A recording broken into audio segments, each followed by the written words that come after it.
Hello and welcome back to the channel. इस edition में हम देखेंगे एक ऐसी कंपनी जो कि हार्ट ऑफ मुंबई के रियल एस्टेट में इन्वॉल्व है। इनका जो प्राइमरी बिजनेस था, इन्होंने पिवट किया है उसमें से। और ये अब क्या करिए, इसके दो major real estate commercial real estate के कंपोनेंट्स हैं। एक है गोरेगांव में जिसका नाम है निडलॉन नॉलेज पार्क, और दूसरा है निडलॉन हाउस जो कि वर्ली में है। तो काफी इंटरेस्टिंग होने वाला है क्योंकि इसका जो मैंने देखा है, इसका जो मार्केट कैप है क्लोज टू 4-4.5 थाउजेंड करोड़ पे बैठा है। और अगर मैं इसको इसके पूरे रियल एस्टेट को जोड़ूं और एक बहुत ही कंजर्वेटिव एस्टिमेट लूं कि जो इसके पास जो 3.08 मिलियन स्क्वायर फीट का लीजेबल प्रॉपर्टी है, अगर ये इसको लिक्विडेट भी करती है तो क्लोज टू, अगर इस पे 25,000 स्क्वायर फीट का रेट लगाते हैं तो क्लोज टू 78,000 का इसका रियल एस्टेट बैठा है। तो इन अ वे इसका जो लिक्विडेशन वैल्यू है क्लोज टू 78-80,000 करोड़ है, और उसका जो मार्केट कैप है क्लोज टू 4,500 करोड़ है। कंपनी के पास डेट है, डेट क्लोज टू 1,100-1,200 करोड़ है। बट कंपनी का जो कैश फ्लो है वो भी काफी इंटरेस्टिंग है, क्लोज टू 450 करोड़ का कैश फ्लो है। 600 करोड़ प्लस इसका रेवेन्यू है, और इसका प्रॉफिटेबिलिटी भी काफी हाई है क्योंकि इसके जो पूरा कंस्ट्रक्शन वाला फेज है एक तरीके से वो बन चुका है। डिविडेंड भी काफी हाई दे रही है शेयर होल्डर्स को, क्लोज टू 5% का डिविडेंड, 5% प्लस का डिविडेंड अभी करंटली दे रही है। तो इन अ वे एक अपने मेच्योर फेज में ये कंपनी है। सारा जो कैपेक्स इन्वॉल्वमेंट था वो हो चुका है, और अभी जो कंपनी को जो है वो अपने बिल्ट रियल एस्टेट को मैनेज करके इसको इस कैश काउ को कॉन्स्टेंटली मिल्क करना है। तो एक तरीके से बड़ा ही इंटरेस्टिंग बिजनेस लगा मुझे, और काफी इसका जो वैल्यू जो पब्लिक ने इसको दिया है, सबसे ब्यूटीफुल बात स्टॉक मार्केट की यही है कि एक ऑक्शन ड्रिवन मार्केट है।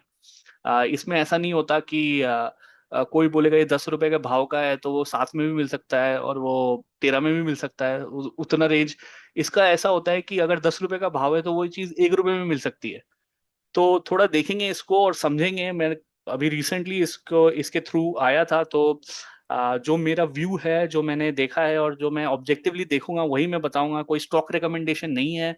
मैं अर्ज करूंगा कि आप इसका जो रिसर्च है अपने एंड पे खुद करें, और अपना जो भी बाय और सेल कॉल है खुद से ले। मैं कोई सेबी रजिस्टर्ड नहीं हूँ। तो ये डेफिनेटली आप खुद से रिसर्च करके इसको देख सकते हैं, बट मैं यहाँ पे एक अपना ऑब्जेक्टिव व्यू दूंगा जो हम लोग साथ में अभी देखेंगे। तो ये जो अभी इसका जो ये कवर पेज हम देख रहे हैं, ये इसके गोरेगांव ऑफिस का है, निर्लोन नॉलेज पार्क का।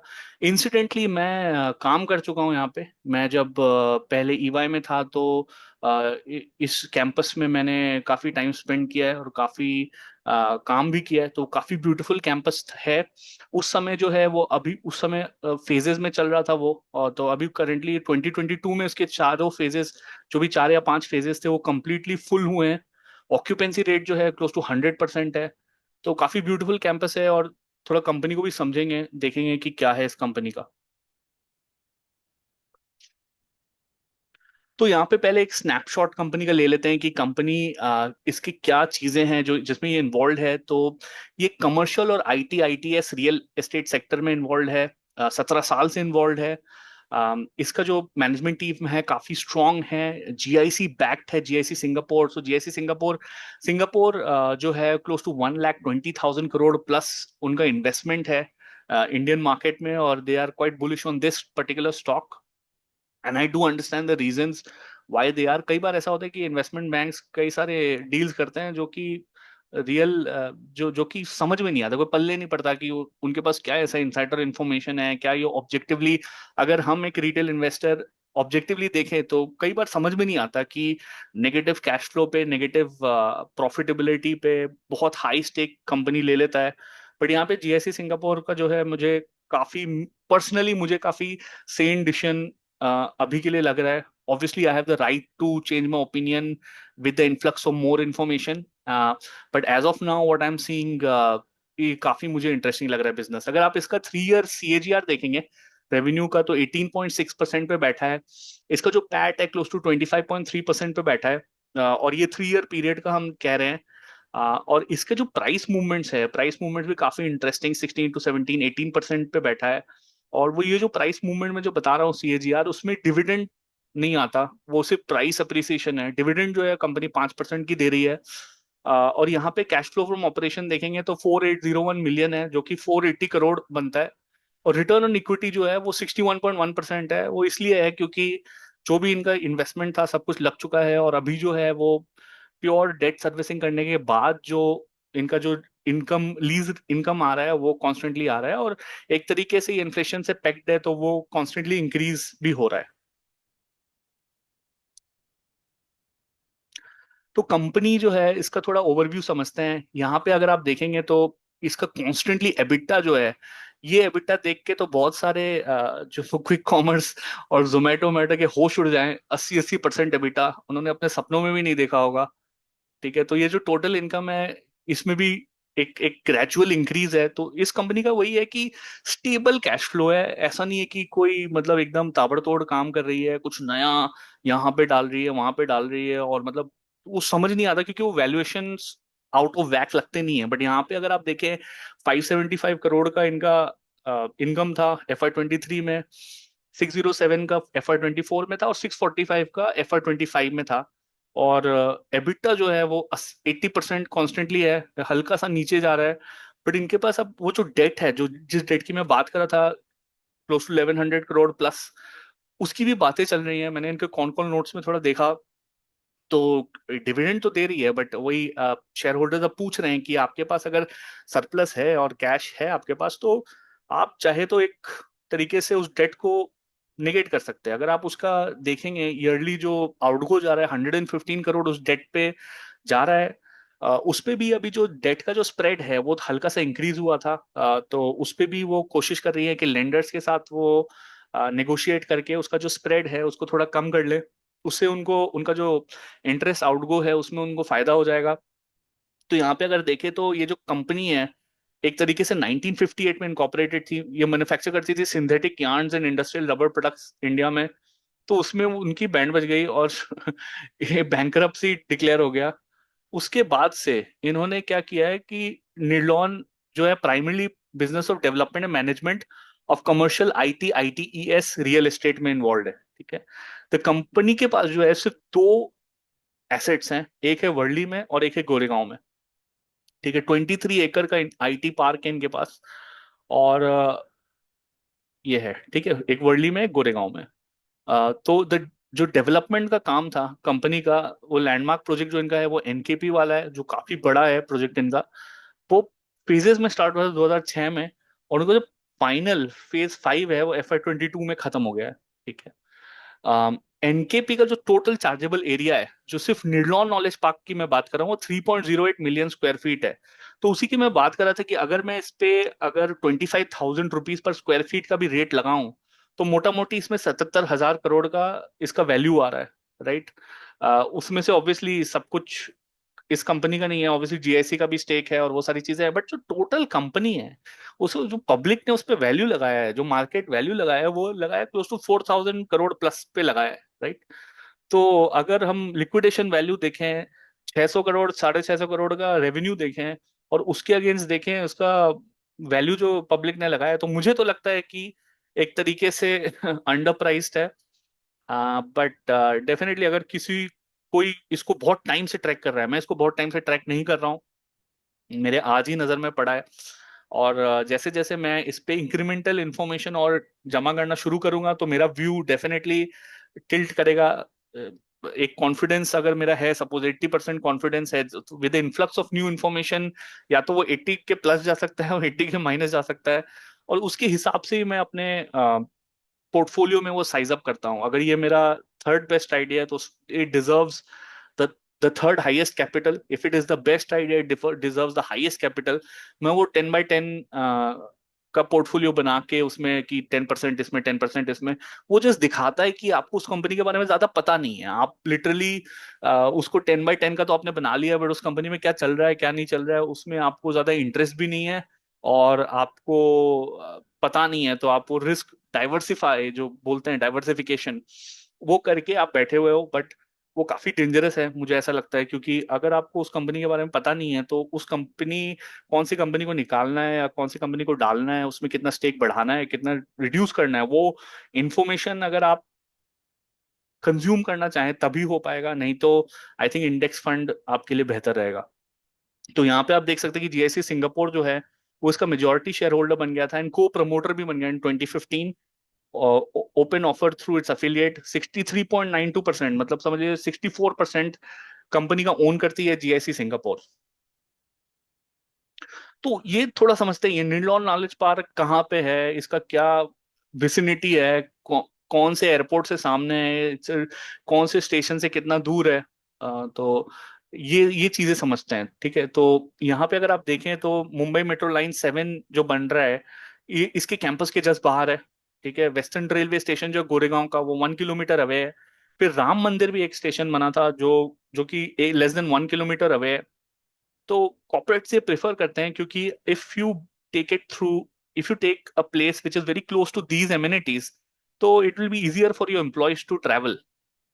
तो ये एक डेफिनेटली एक क्राइटेरिया रहता है। और रियल एस्टेट इसका ऑक्यूपेंसी रेट भी क्लोज टू 97-98% सिंस 4-5 साल से चल रहा है। अभी हल्का सा डिप हुआ था बट वो आई एम प्रीटी श्योर वो फिर ऊपर की तरफ चला जाएगा। आई थिंक जो डिप हुआ था मैं आपको बताऊंगा कौन सी कंपनी की वजह से डिप हुआ था, और फिर एक नई कंपनी आके उसको ऑक्यूपाई भी करना शुरू कर देगी कुछ टाइम पे। तो occupancy will not be a problem given the place that there is and उसके आमने सामने जो चीजें हैं, राइट। तो ये है एयरपोर्ट से सिर्फ 7 किलोमीटर अवे है, तो फॉरेन डेलीगेशंस और क्लाइंट्स का आना जाना, if you can beat the traffic on the Western Express Highway is easy. तो ये सारी चीजें हैं। और बैंड्रा कुर्ला कॉम्प्लेक्स, तो लॉट ऑफ पीपल कंपनीज क्या करती हैं कि वर्ली में एक ऑफिस रखती हैं, गोरेगांव में एक ऑफिस रखती हैं।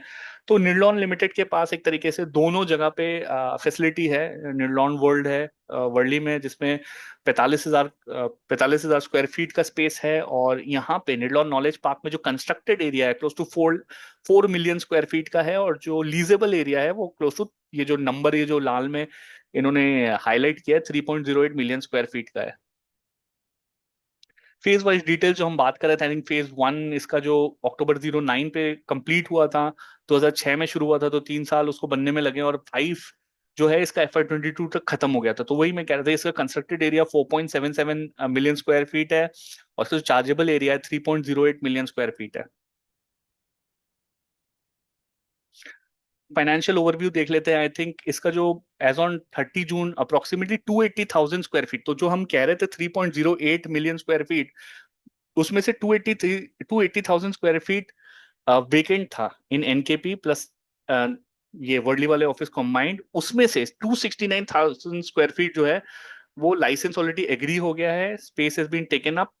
और ये Deutsche Bank, Barclays, MUFG, Citi and EY ने इसको ले लिया है। एक्सेंचोर जो है ने 28,000 स्क्वायर फीट लिया एनकेपी में, और Citi has exercise its option to renew 1,96,000 square feet. Obviously उस रिन्यूअल के इंक्रीमेंटल रेंटल उनको देना पड़ेगा। तो डेट समरी जो है वही हम कह रहे थे कि ये जो total secure debt facility sanctioned है HSBC का 1,230 करोड़ है, ठीक है। तो डेट जो आउटस्टैंडिंग है, OD facility which also includes in OD facility, जो आउटस्टैंडिंग है वो है 1,150। तो हल्का सा डेट रिडक्शन यहाँ पे देखने को मिला है। HSBC ने जो अपना स्प्रेड रिवाइज कर दिया है 200 बेसिस पॉइंट से लेकर 233 बेसिस पॉइंट्स तक रिवाइज कर दिया है। और एक क्रिसिल से AA पॉजिटिव रेटेड है, because high cash flow business है और मेच्योर स्टेज पे है, तो एबिटा और मार्जिन्स काफी हाई हैं। और इसके वजह से क्योंकि सीनियर मैनेजमेंट को अपने रेवेन्यू पे इंक्रीमेंट चाहिए, तो ऑब्वियसली वो डिविडेंड देंगे ताकि दे विल इंश्योर कि स्टॉक प्राइस हायर जाए and hence they have a good payout when they have to exercise their stock options.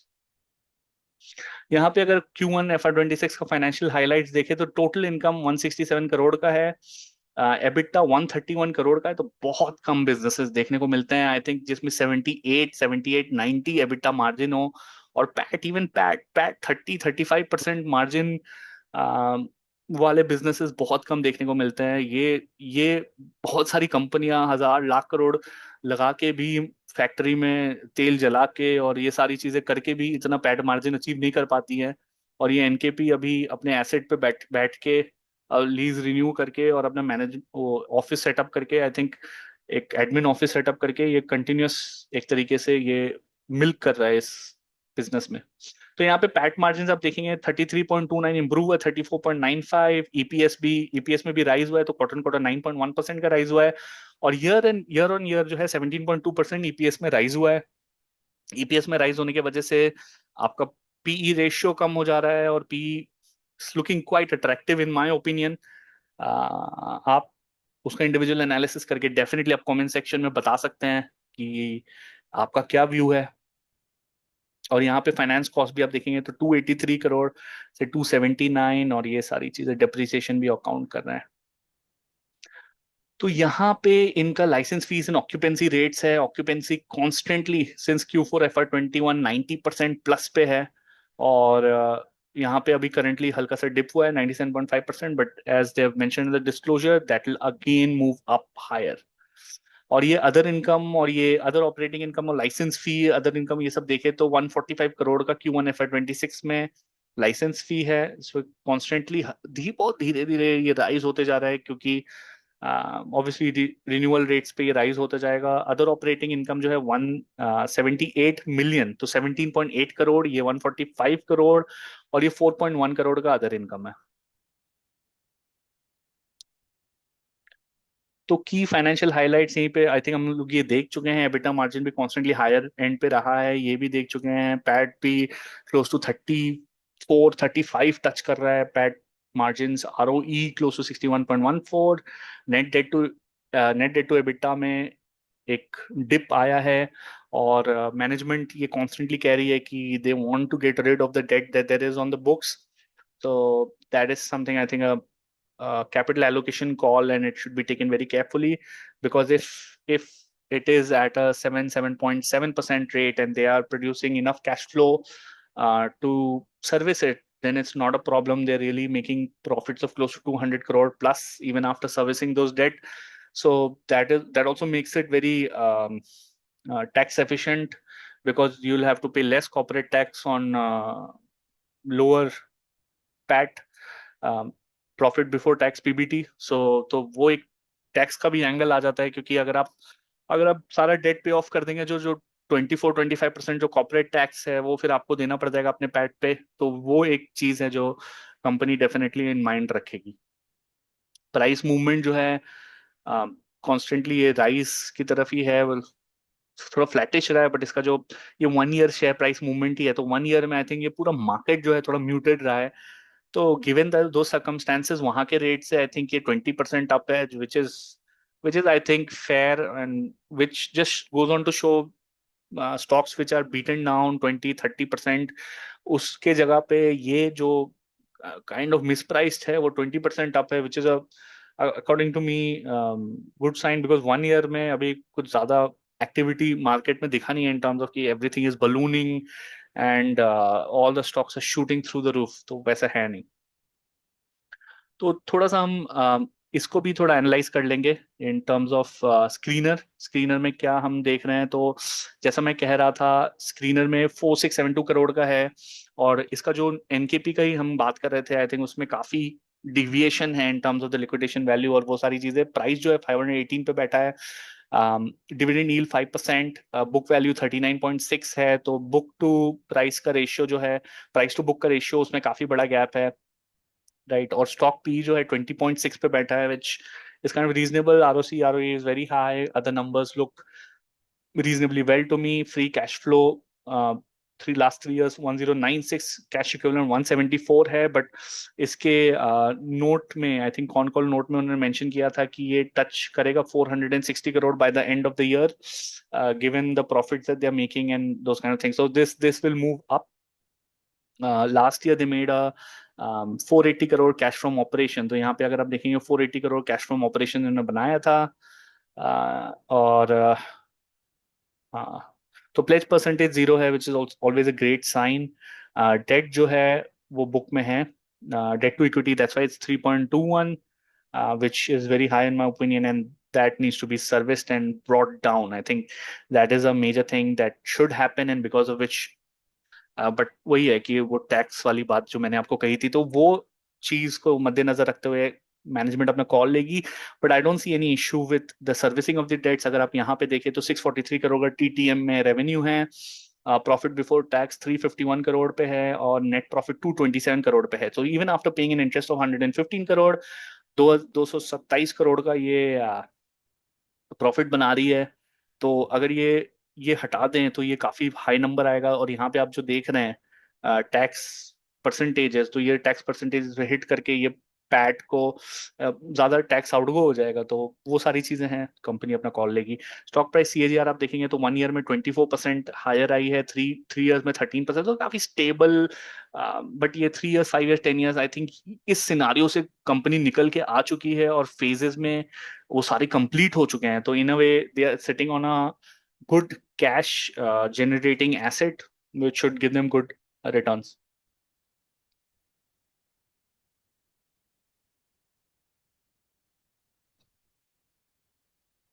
Share holding pattern देखिए तो यहाँ पे अगर आप जो मैं कह रहा था प्रमोटर्स, राइट, तो प्रमोटर्स ये रेकोबेरी जो है यही है जीआईसी का शेयर।